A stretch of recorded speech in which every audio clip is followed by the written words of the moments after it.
नमस्कार, good morning सबै नेपाली दाजुभाइ तथा दिदीबहिनीहरूलाई म सबैलाई न्यानो गुड मर्निङ भन्न चाहेँ।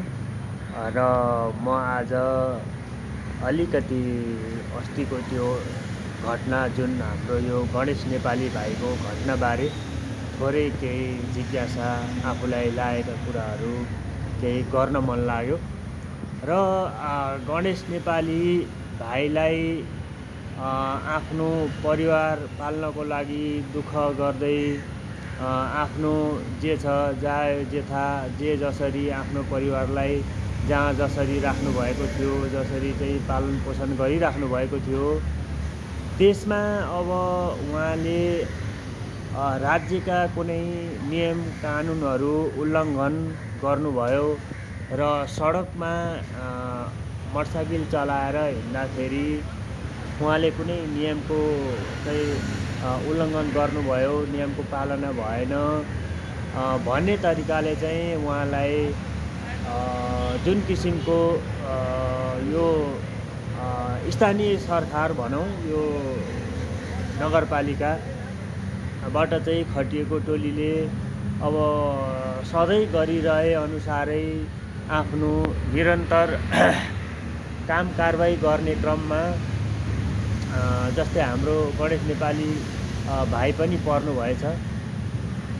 त्यसमा चाहिँ राज्यले अब कारबाही गर्ने क्रममा जरिमानाको नाममा उहाँलाई चाहिँ अब चिट काट्ने अथवा कुनै कारबाही गर्ने भन्ने किसिमको तरिकाले चाहिँ हाम्रो यो महानगरको प्रहरीहरूसँग केही विवाद भएको भन्ने बुझिन्छ।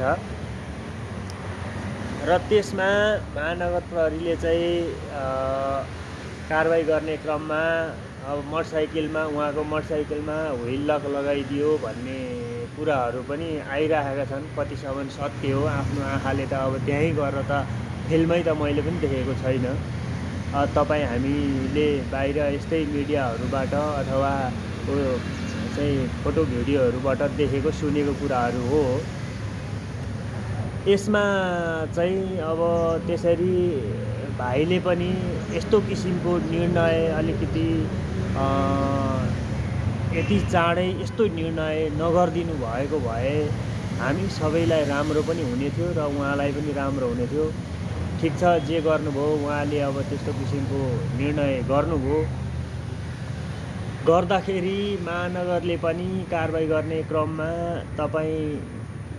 हामी जोसुकै हौँ होइन, भोलि तपाईँलाई पनि पर्न सक्छ त्यस्तो, मलाई पनि पर्न सक्छ। र यसमा चाहिँ कारबाही गर्दाखेरि अब अरू चाहिँ उपायहरू पनि अपनाउन सकिन्थ्यो। जस्तै उहाँको गाडी अब एक आधी घन्टा होल्डमा राखिदिन सकिन्थ्यो होला, अथवा उहाँलाई चाहिँ त्यहाँबाट अफिसतिरै चाहिँ गाडी उठाएर लगेर अफिसमा अलिकति एक दुई घन्टा होल्ड गरेर राखिदिन सकिन्थ्यो होला। अब सबैभन्दा जरिमानै ठुलो, पैसै ठुलो त होइन। अब उहाँले के सोच्नुभयो, अब दिनभरि काम गरेर बेलुका आफ्ना बालबच्चालाई खुवाउने व्यक्ति, दुःख गरेर कमाउने मान्छेलाई एकैचोटि राज्यले चाहिँ 10,000 हजारको जरिमाना काट्छु भनेर चाहिँ भन्दाखेरि उहाँलाई पनि अब कस्तो किसिमको फिल भयो, के मनमा लाग्यो र उहाँले त्यो एकदमै चाहिँ कस्तो किसिमको अब एकैचोटि चाहिँ अन्तिम निर्णय नै गर्न पुग्नुभयो।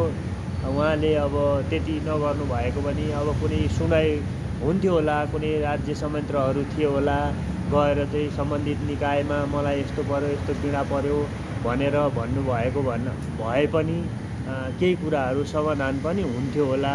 किनभने अहिलेको सरकारले पनि अब यस्ता पीडा परेका व्यक्तिहरूलाई, गरिबहरूलाई चाहिँ अब चाहिँ सुनवाई भइरहेको, जस्तै जहाँ पनि अब कुनै पनि किसिमका यस्ता चाहिँ अपराधिक घटनाहरू अथवा यस्ता तपाईँका चित्त नबुझ्ने कुराहरूमा सरकारले सुनवाई गरिरहेकै अवस्था हो। त्यसले गर्दाखेरि हामीले चाहिँ एकैचोटि अन्तिम त्यस्तो किसिमको चाहिँ निर्णय गरिहाल्नु चाहिँ उचित म पनि ठान्दिनँ। र अब राज्यको कानुन अब चाहिँ कोही कानुनले चाहिँ धेरै ठुलो दण्ड सजाय दिन्छ, कोही कानुनहरूले चाहिँ सानातिना मात्रै जरिमानाहरू गरेर छोड्ने होइन। अब राज्यको कानुन त सबैलाई बराबरी नै हुन्छ। जस्तै अब गणेश नेपाली भाइको ठाउँमा तपाईँ हामी अरू कोही थियौँ भने पनि राज्यले त अब कारबाही त गर्थ्यो नै होला। अब उहाँलाई मात्र गर्ने र तपाईँ हामी अरू जो कोही थियौँ अरूलाई चाहिँ छोड्ने भन्ने किसिमको उहाँहरूको मनसाय त होइन होला। र यो महानगरको चाहिँ प्रहरी प्रमुखको भनाइअनुसार पनि सधैँभरि गर्ने काम कारबाही जस्तै कारबाही गर्दै जाँदाखेरि उहाँ भएको ठाउँमा पुग्यो र उहाँले चाहिँ त्यहाँ रोक्न नहुने ठाउँमा रोकेर चाहिँ तपाईँ जानुहोस्, यहाँ रोक्न मिल्दैन भन्ने किसिमको रिक्वेस्ट गर्दाखेरि पनि भाइले चाहिँ होइन त्यस्तै अब अलिकति केही भनाभन भएको हो कि, तर नराम्रो किसिमले त केही पनि भएको छैन। राम्रै तरिकाले चाहिँ जानुहोस् भन्ने सम्झाइ बुझाइ गर्ने काम पनि नगर प्रहरीबाट भएको पनि देखिन्छ। अनि त्यस पछाडि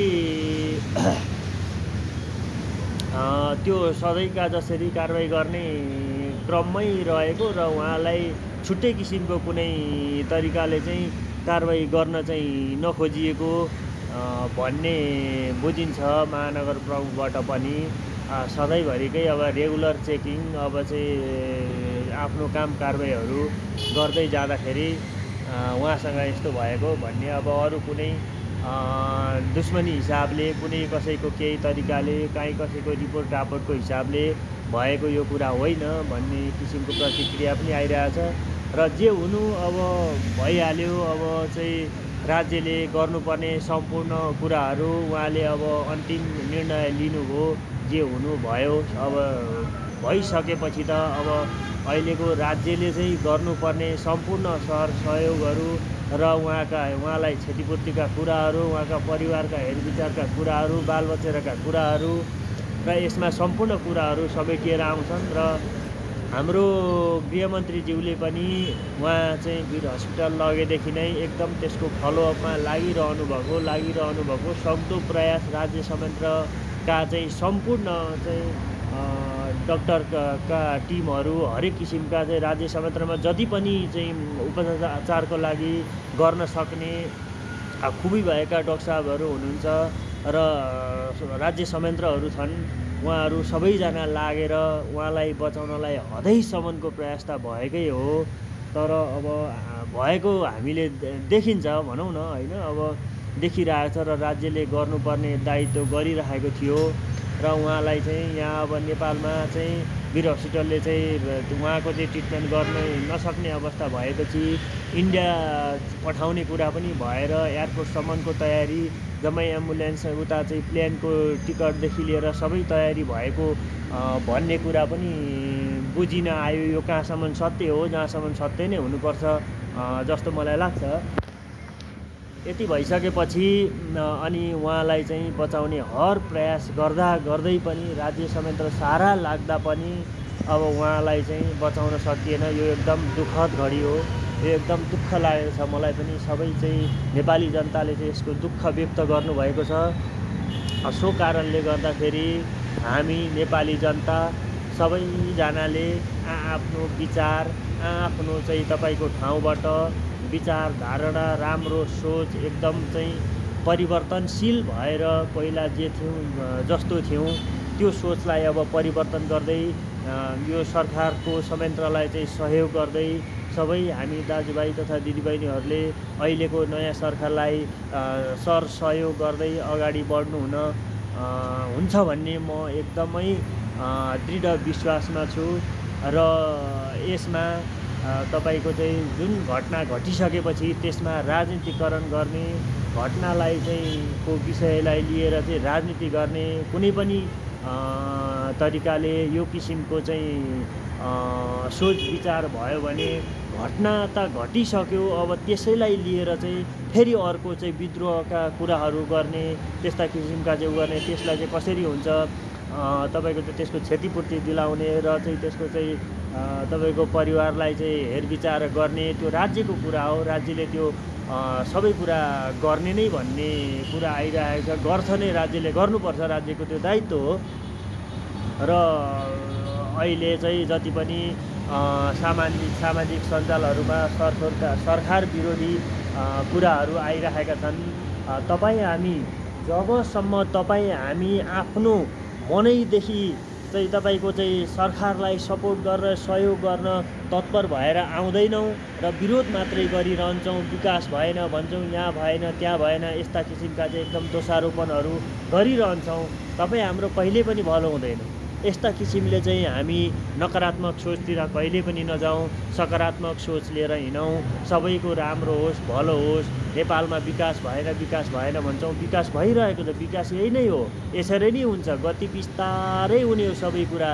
हामी एउटा सामान्य तपाईँको चाहिँ कुनै पनि सङ्घ संस्थाहरूले त हाम्रो चाहिँ सानातिना कुराहरूमा चाहिँ झै झगडाहरू यताउता कतिपय विकासहरू गर्न सकिरहेका हुँदैन, कतिपय कुराहरू मिलिरहेको हुँदैन।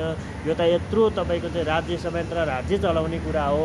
तपाईँको चाहिँ एउटाले के भन्छ, अर्कोले के भन्छ, तपाईँको चाहिँ हजारतिरका कुरा चाहिँ सरकारले सुन्नुपर्छ र सरकारले समाधान गर्न पनि सक्नुपर्छ।